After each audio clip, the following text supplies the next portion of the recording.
Hello बच्चों, हमने अब तक वेक्टर्स के बारे में बहुत कुछ सीखा। वर्कशीट 1 कंप्लीट कर ली, वर्कशीट 2 कंप्लीट कर ली, अब वर्कशीट 3 का एक पार्ट भी कंप्लीट हो गया।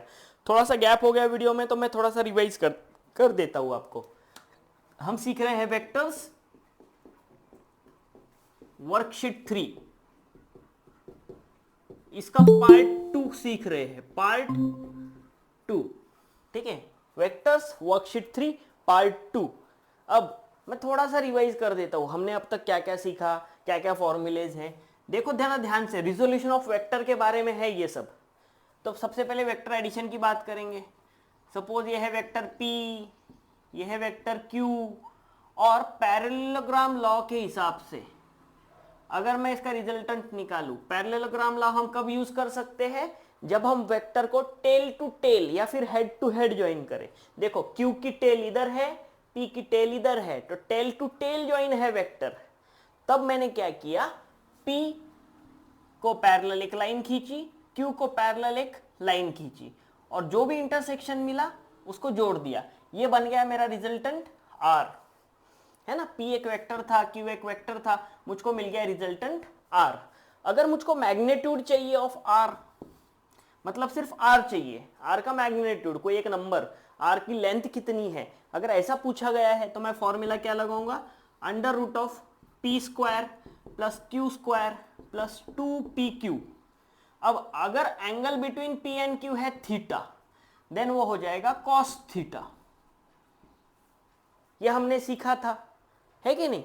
अगर अब मुझको दूसरा एंगल निकालना है,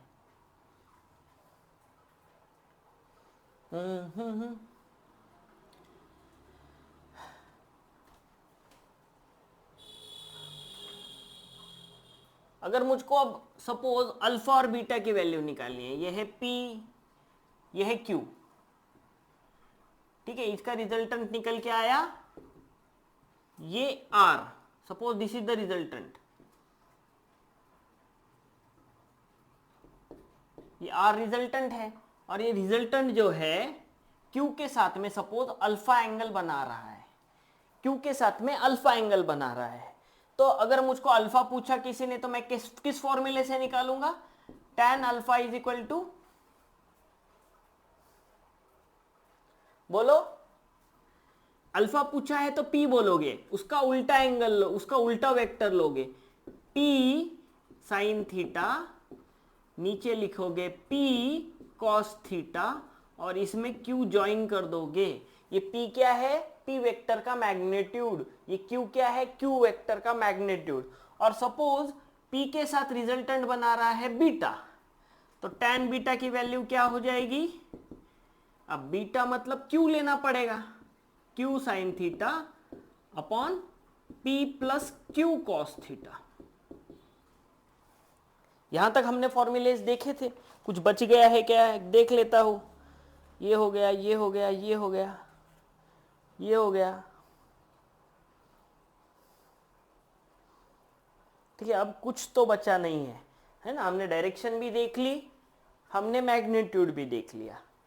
अब है ना, सब इसी के साथ हमको खेलना है, ये पूरे इसमें। अब रिजोल्यूशन की बात करते हैं, है ना, रिजोल्यूशन की बात करते हैं। अगर सपोज ये है एक वेक्टर a, ये है एक वेक्टर a, ये वेक्टर को मुझको रिजॉल्व करना है। रिजॉल्व करने का मतलब एक वेक्टर को दो वेक्टर की एडिशन में बताना जो कि परपेंडिकुलर हो। तो मैं क्या करता हूं, यहां से एक वेक्टर निकाल लेता हूं हॉरिजॉन्टल के लिए, यहां से एक वेक्टर निकाल देता हूं वर्टिकल के लिए। ये वेक्टर ऐसा होना चाहिए कि इसके जहां तक जा रहा है वहीं तक उसका एरो हो, ये भी जहां तक जा रहा है वहीं तक उसका एरो हो, ठीक है, समझ गए। अब अगर मैं बोलूं कि ये रिजॉल्व वेक्टर और ए के बीच में एंगल है थीटा, ये अलग थीटा है, ठीक है, मिक्स मत कर देना, ये अलग थीटा है, नाम बदल देते, छोड़ो, थीटा बीटा मारो गोली, अल्फा बीटा हो गया, गामा भी यूज कर लिया, डेल्टा, फाई यूज करते, फाई। सपोज ये बीच में का एंगल है फाई, तो है ना, ये जो वेक्टर है वो क्या हो जाएगा, a cos फाई। क्यों cos लिया मैंने, क्योंकि वो एंगल के साथ है, और ये क्या हो जाएगा, a sin फाई, है ना। ऐसे मैंने दो वेक्टर को रिजॉल्व कर दिया। इसका मतलब क्या, आई के साथ में देखो ए वेक्टर इज इक्वल टू आई की डायरेक्शन में ए कॉस फाई इंटू आई वेक्टर, है ना, यूनिट वेक्टर आई की डायरेक्शन में, और वाई की डायरेक्शन और जे की डायरेक्शन में क्या है, ए साइन थीटा जे। ये बोलते हैं पोलर कोऑर्डिनेट्स ऑफ वेक्टर। ये पोलर फॉर्म में मैंने वेक्टर इक्वेशन को लिखा है, ठीक है। और एक चीज है, अगर मैं बोलूं a is equal to 2i plus 3j, ये वेक्टर है सब, हाँ, a is equal to 2i plus 3j अगर मैं बोलूं, तो बताओ i की डायरेक्शन में कौन है, i की डायरेक्शन में है दो मैग्नीट्यूड। मतलब अगर मैं बोलूं आप वेक्टर a निकालो i की डायरेक्शन में, सॉरी x एक्सिस की डायरेक्शन में, तो क्या निकलेगा, a वेक्टर x एक्सिस की डायरेक्शन में होगा 2i, y की डायरेक्शन में निकालो a वेक्टर y की डायरेक्शन में होगा 3j। अगर मैं यहां पे 4z भी ऐड कर दूं और मैं बोलूं एक्स वाई की डायरेक्शन में वेक्टर निकालो, तो a का एक्स वाई की डायरेक्शन में वेक्टर क्या होगा, एक्स वाई, मतलब 2i plus 3j।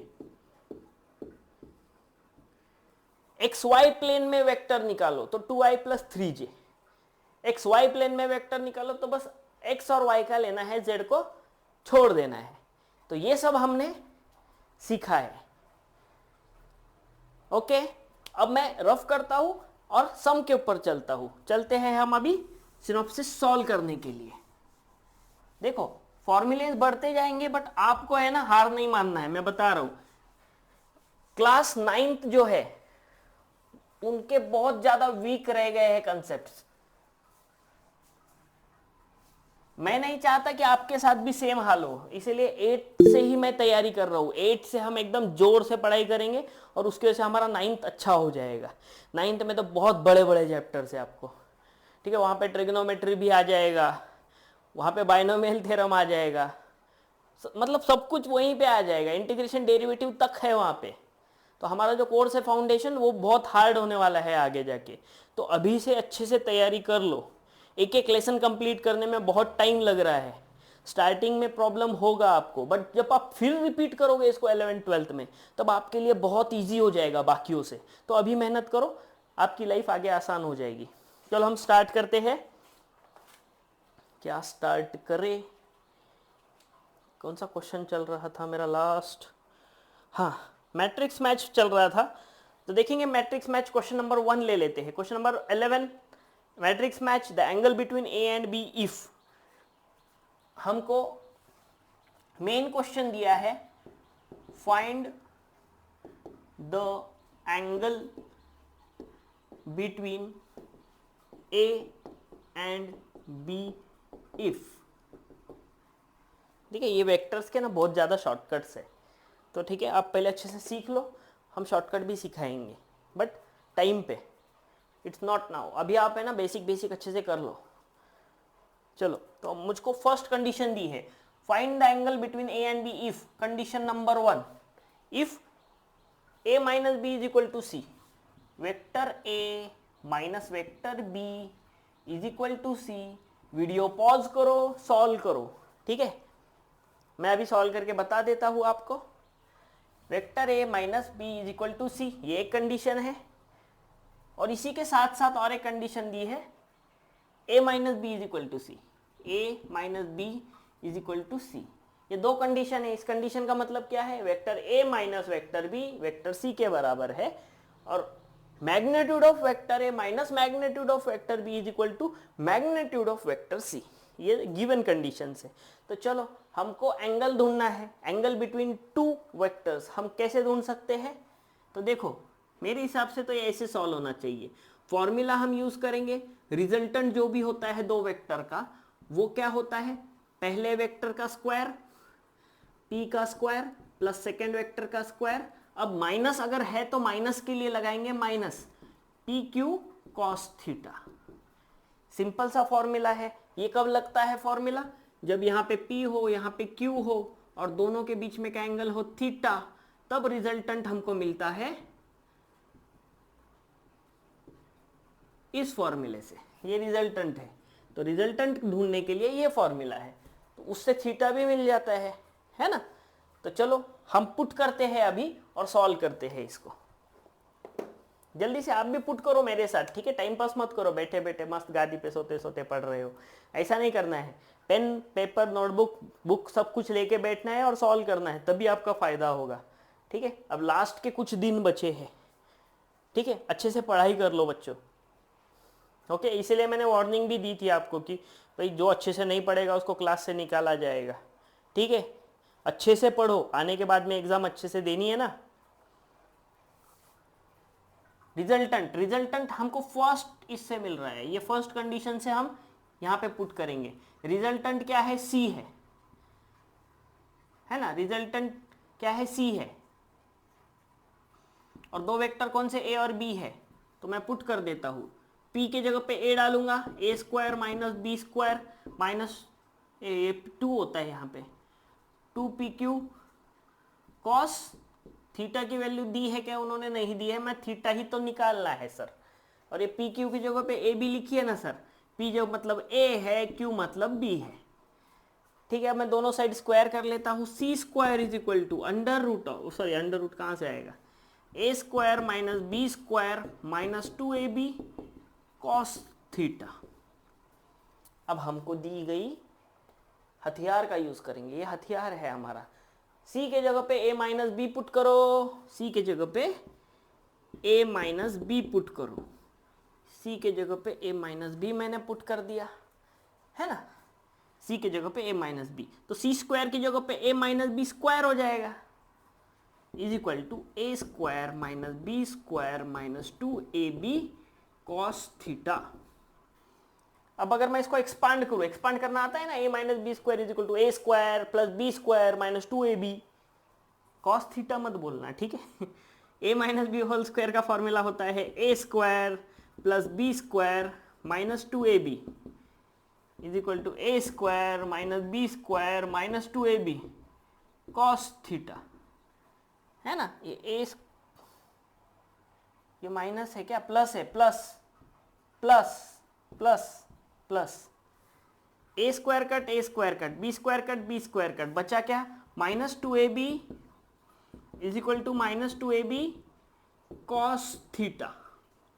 Minus 2ab से माइनस 2ab कट गया, बचा 1, so cos theta is equal to 1।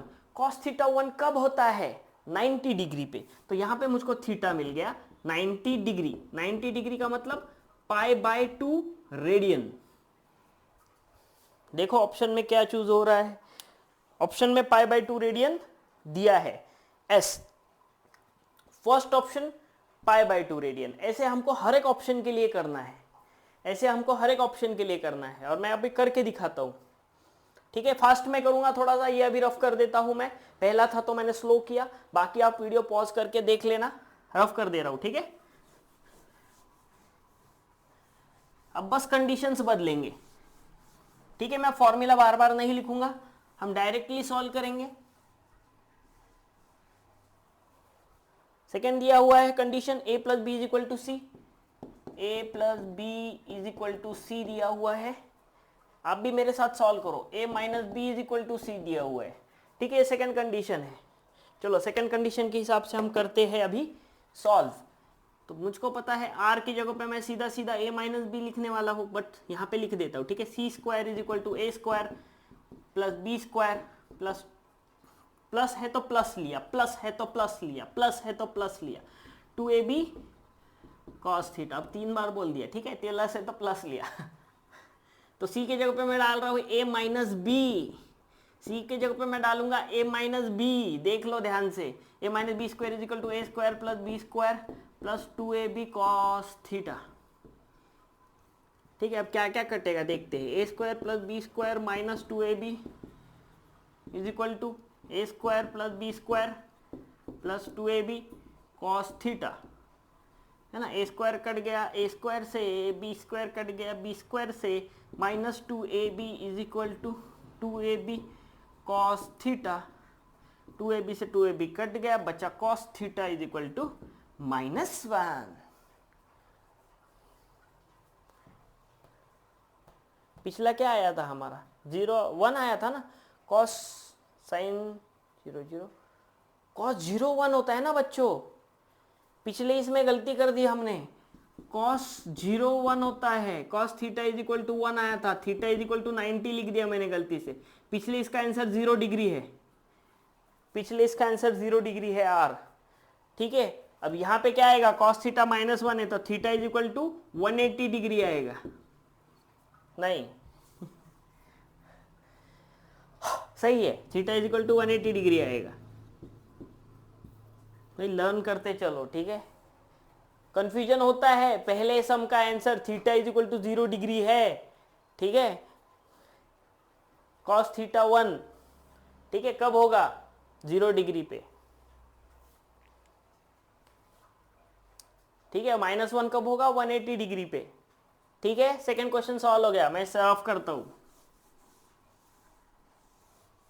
Trigonometric ratios अच्छे से लर्न कर लो, ऐसी गलतियां नहीं होगी, ठीक है। बहुत बड़ी बड़ी गलती, वो भी स्टार्टिंग में ही। Okay, a minus B is equal to c, a vector minus b vector is equal to C vector, है ना, a is equal to B is equal to c, नहीं, a square plus B square is equal to c square. ये हमको दिए हुए दो condition, फिर से मैं इस कंडीशन से जाता हूं तो रिजल्टेंट आएगा c square is equal to A square plus B square, बीच में माइनस है तो माइनस दूंगा, 2ab कॉस थीटा, थीटा हमको ढूंढना है, सी स्क्वायर की जगह पे क्या बोला है, a square plus B square लिखो, तो सी स्क्वायर की जगह पे ए स्क्वायर प्लस बी स्क्वायर लिख दूंगा, कुछ नहीं करना है।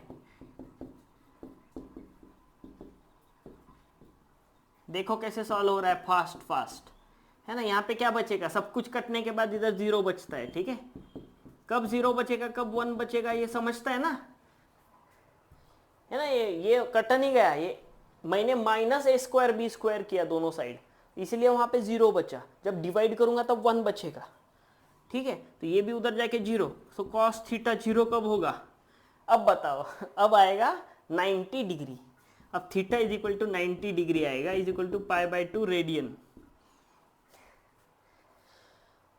जल्दी जल्दी में हो जाता है, माफ कर दो, ठीक है। चलो हम एक बार है ना बोल ही देते, sine 0 0, sine 0 0, sine 0 0, cos 0 1, cos 0 1, cos 0 1, sine 91, sine 91, sine 91, cos 90 0, cos 90 0, cos 90 0, ठीक है। बस ये दोनों ही लर्न करने हैं, बाकी कुछ नहीं, बाकी तो आ जाता है, ठीक है। रफ कर दो, चलो अगली कंडीशन ले लेते हैं। भाई बहुत ही अच्छे सवाल है, a plus B is equal to सी दिया हुआ है, a plus B is equal to सी दिया हुआ है, आगे बोला है a is equal to B is equal to C है। अरे ब्लर हो गया क्या,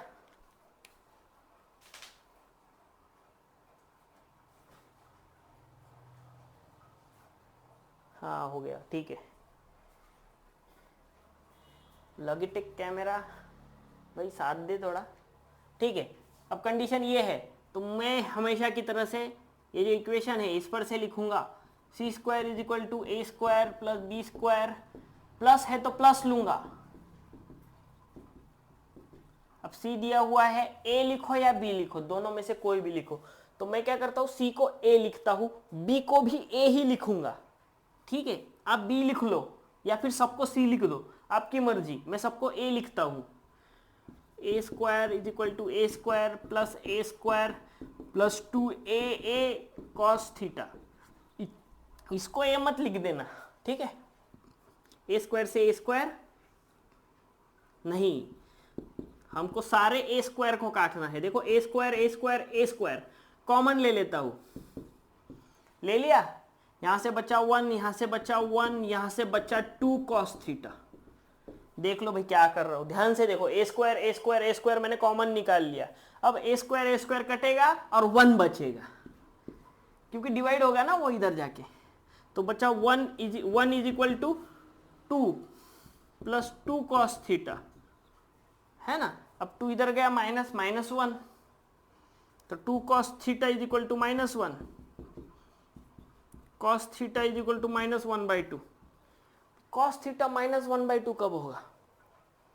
180 प्लस थीटा से, है ना। कॉस थीटा 1/2 कब होता है? 30 डिग्री पे होता है या 60 पे होता है? बोलो। 60 डिग्री पे होता है। तो 60 डिग्री पे कॉस 60 इज इक्वल टू 1/2। तो -1/2 कब होगा? -1/2 कब होगा? जब कॉस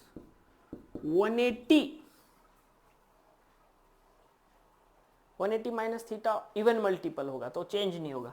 180 माइनस 60 देखते हैं क्या होता है। 180 माइनस 60, ठीक है, इसकी वैल्यू ढूंढते हैं। Cos 180 minus 60। अब 180 माइनस 60 कौन से क्वाड्रेंट में आता है? सेकंड क्वाड्रेंट में। सेकंड क्वाड्रेंट में कौन कौन पॉजिटिव होता है? बस साइन और कोसेक, है ना, सिखाया है ना मैम ने। साइन और कोसेक पॉजिटिव होता है, तो साइन और कोसेक पॉजिटिव मतलब कॉस नेगेटिव आएगा। नेगेटिव इवन मल्टीपल ऑफ π/2 है, ऑड नहीं है, तो कॉस कॉस ही रहेगा।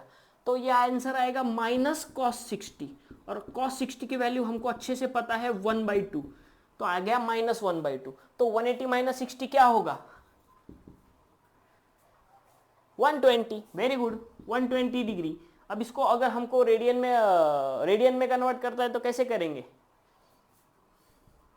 π/180 से मल्टीप्लाई कर दो।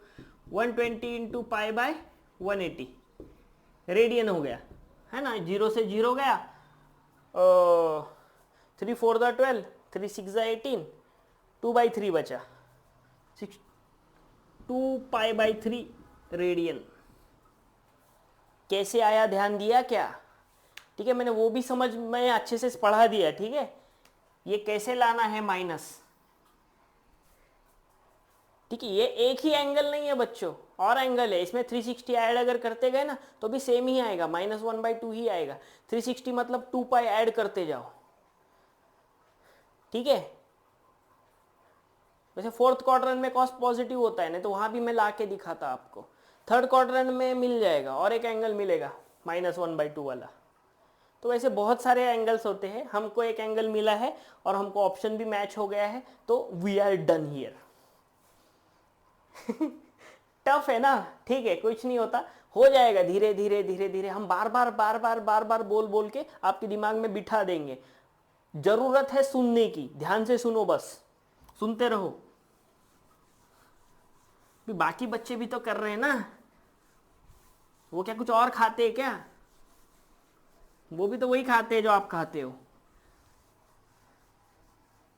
तो भाई इतना डिफरेंस क्यों? वो बस ट्राई करते हैं। बाकी बच्चों को कैसे आता है? वो ट्राई करते रहते हैं, लगातार लगातार अपने आप आ जाता है। चलो अगले क्वेश्चन की तरफ जाते हैं। इंटीजर टाइप क्वेश्चन है। If a is equal to 4, if a is equal to 4, b is equal to 3, where the vector a and b makes an angle 120 degree, theta is 120 degree. हाँ भाई मेरा कछुआ भी आ गया, देख लिया मैंने, देखो। Okay, then the magnitude of the resultant vector क्या होगा? मैग्नीट्यूड ऑफ रिजल्टेंट, रिजल्टेंट का मतलब a bar plus b bar क्या होगा?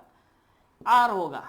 और इसी का मैग्नीट्यूड पूछा है, तो हमको पता है r is equal to r² is equal to a² plus b² plus 2ab cos 120। cos 120 हमने अभी जस्ट निकाला, -1/2 होता है। तो चलो r² is equal to a², a का वैल्यू पुट करो भाई, 4 का स्क्वायर, b की वैल्यू 9 का स्क्वायर, सॉरी 3 का square, plus 2 into 4 into 3, cos 120 -1/2। सीधा सीधा लिख देता हूँ, ठीक है, कि समझाते बैठू। 180 माइनस 60 वो आता है सेकंड क्वार्टर में नेगेटिव, और cos 60 की वैल्यू 1/2 ऐसे आई, ठीक है। हाँ थक गया मैं। r² is equal to 16 plus 9 25, 25 plus 2 थे 2 गया, 4 3 12, -12। समझ गए ना कैसे आया? ये कर लो। तो r² is equal to 25 minus 12, 5 में से 2 गया, 3 बचा, 9 में से 1 गया, 13 बचा। तो r इज इक्वल टू √ऑफ प्लस 13 प्लस और माइनस में आएगा, बट मैग्नीट्यूड हमेशा पॉजिटिव होता है तो हम बस पॉजिटिव वैल्यू लेंगे। प्लस √13 आया हमारा आंसर। अगर यहाँ पे यूनिट होता तो हम यूनिट लिख देते, बट यहाँ पे यूनिट नहीं है तो हम बस यूनिट लिखेंगे। अगर ठीक है, अगर सेंटीमीटर होता तो सेंटीमीटर लिखते, न्यूटन होता तो न्यूटन लिखते, कुछ भी नहीं है तो यूनिट्स लिख दिया, ठीक है। चलो अगला क्वेश्चन ले लेते हैं, थोड़ा स्पीड में जाएंगे। वही बुक पे सॉल्व करो, रफ में, फास्ट में।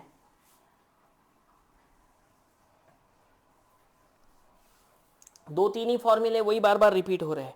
अगला ले लेते हैं स्टेटमेंट 1, स्टेटमेंट 2। स्टेटमेंट 1 कह रहा है the magnitude of the resultant of the two vector can not be less than the magnitude of either vector. वो बोलता है अगर दो वेक्टर ले लो, ये मैंने ले लिया दो वेक्टर, ये p वेक्टर, ये q वेक्टर, और इससे मुझको मिलने वाला है रिजल्टेंट जो कि है r वेक्टर। वो क्या कह रहा है, जो मैग्नीट्यूड ऑफ द रिजल्टेंट मतलब r cannot be less than, कभी छोटा नहीं हो सकता किससे, मैग्नीट्यूड ऑफ आइदर वेक्टर। ना a से छोटा हो सकता है, ना r कभी b से छोटा हो सकता है। ना मुन्ना ना नहीं हो सकता, ऐसा बोल रहा है वो। ये सही है गलत है भाई, कैसे फाइंड आउट करोगे? देखो सिंपल सी एक टेक्निक बताता हूं, ठीक है, एकदम सिंपल टेक्निक, एकदम शॉर्ट में, एकदम ठीक है, ध्यान दो। अब है ना, वो बोल रहा है ए से छोटा, ए कभी बड़ा नहीं हो सकता रिजल्टेंट से। मैं बताता हूँ हो सकता है, कैसे वो भी बता देता हूँ सिंपल टेक्निक से। ये ना मैंने ले लिया रिजल्ट, ये मैंने ले लिया ए, ठीक है, ये मैंने ले लिया ए, देखो कितना बड़ा बाण है कि नहीं। अब मैंने ले लिया बी, देखो सेम साइज का बाण है, थोड़ा सा छोटा है, चलो जाने दो। अब रिजल्टेंट क्या आएगा, ये देखो मेरा रिजल्टेंट इस डायरेक्शन में आया है कि नहीं। देखो मैग्नीट्यूड इसका इतना बड़ा, देखो इसका मैग्नीट्यूड थोड़ा सा छोटा। अगर दोनों का मैंने रिजल्टेंट निकाला तो ऐसा आएगा, है ना, एक ही डायरेक्शन में जाएगा। तो देखो रिजल्टेंट कितना छोटा है, ए से भी छोटा है, बी से भी छोटा है, तो ये सरासर गलत है। तो रिजल्टेंट छोटा भी हो सकता है, बड़ा भी हो सकता है, आइदर ए या फिर बी से। तो statement 1 is wrong. Statement 2, the resultant of two vector p and q can be calculated by using the parallelogram law, 100% right है। अगर p दिया है, q दिया है, तो पैरेललोग्राम लॉ से हम उसका रिजल्टेंट आराम से निकाल सकते हैं। और लाइट भी चली गई है। इसी के साथ में घोषणा दी जाएगी कि ये लेक्चर होगा बाद में ऑनलाइन ज्वाइन करने वाले बच्चों के लिए, बट अभी हमारे लिए हम कंटिन्यू करेंगे, ठीक है, अभी हम कंटिन्यू कर देंगे। सबको बोल दो कि online lecture cancel, okay, upload कर देंगे, ठीक है। अभी हम क्या करेंगे, आगे चलते हैं। थोड़ा सा ब्लर हो गया है तो मैं ब्लरीनेस निकाल, ओके हो गया, ठीक हो गया। वाह, लाइट चली गई है, अब बहुत गर्म होगा, फिर भी हम स्टार्ट रखेंगे, ठीक है। लेवल टू की तरफ जाते हैं हम। लेवल 2 JEE मेंस को question number 14th question number की तरफ बढ़ते हैं। If a is equal to 2i plus J, अगर a की वैल्यू है 2i प्लस जे, लेवल 2 खत्म कर देंगे बस, ठीक है, फिर बाद में लेवल 3 करते रहेंगे धीरे धीरे, या फिर लेवल 2 और 3 बाद में ही करते हैं। मेरे हिसाब से यही सही रहेगा, लेवल 2 और 3 बाद में करते हैं। ये है ना, ये वीडियो यहीं पे हम कैंसिल कर देते हैं। वैसे भी लाइट भी जा चुकी है, तो हमारा साथ यहीं तक के था। Bye bye, see you, have a nice day.